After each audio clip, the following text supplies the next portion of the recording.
m'appelle Yugbare Diane Stella. J'ai 17 ans. Aujourd'hui, je viens vous parler des règles, un sujet qui est un peu tabou ici en Afrique. Je vais vous raconter une histoire. Cette histoire est un peu la mienne. Quand je commençais l'école, je ne savais pas encore ce que c'était que les règles. En classe de cours élémentaire deuxième année, une fille avait vu ses règles par surprise et elle s'était tachée. C'était l'une des plus grandes filles de la classe. En une fraction de seconde, un cercle de filles du même âge s'était formé autour d'elle. Nous sentions que quelque chose n'allait pas. Mais elle ne nous laissait pas savoir ce qu'il se passait. Quelque temps après, elle se leva avec un deuxième pagne noué autour de la taille. La table était nettoyée et elle rentrait à la maison. Je voulais comprendre ce mystère. Je cherchais à savoir. Cela m'avait tellement marqué.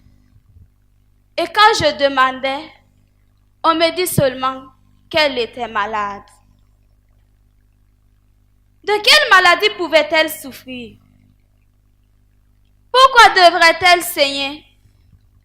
Je voulais savoir. Pour répondre à toutes mes questions, ma mère me dit seulement: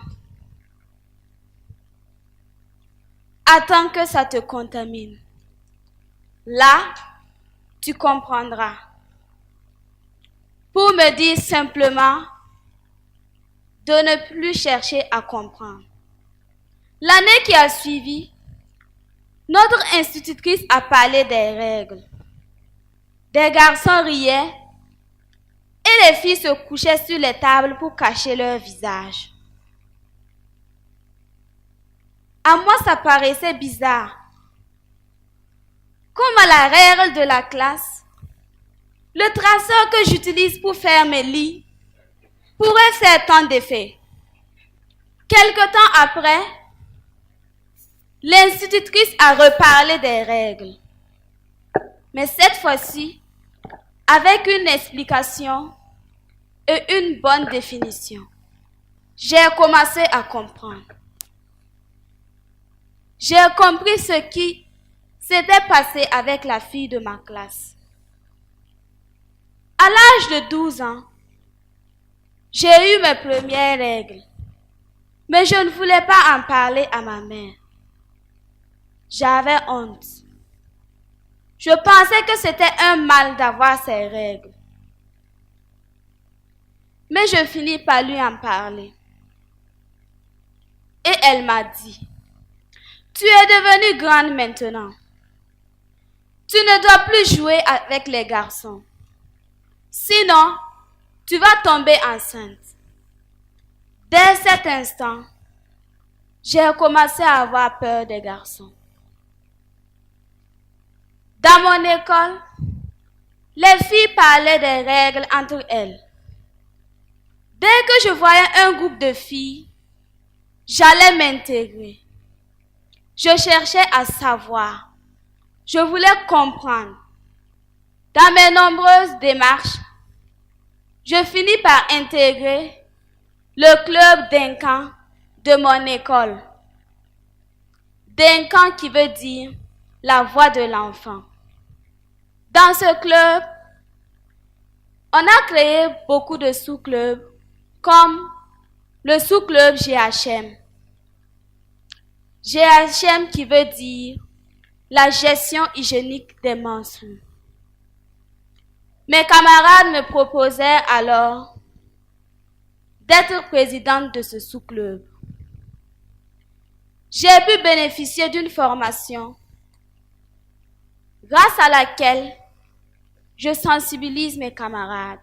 Dans ce sous-club, Nous parlons des règles. Nous réconfortons celles qui se sentent mal, celles qui pensent que c'est une maladie, celles qui se sentent gênées. Nous travaillons à ce que ce sujet ne soit plus un tabou. Combien sont ces filles qui pensent que les règles sont une maladie? Combien sont-elles, celles qui pensent que c'est mal d'avoir ces règles? Maman, pourquoi tu ne m'en as pas parlé avant? Et vous, parents, pourquoi n'en parlez-vous pas à vos filles? Nous ne devons pas faire des règles un sujet tabou. Nous devons en parler. Moi, Stella Yugbare, je rêve d'une Afrique libérée de tout ce qui entrave son développement. Je rêve d'une Afrique libérée de la honte, libérée du tabou. Je rêve d'une Afrique où la femme n'a pas honte. Je rêve d'une Afrique qui anoblit la femme et épanouit l'enfant. Je rêve d'une Afrique qui se bat pour son développement.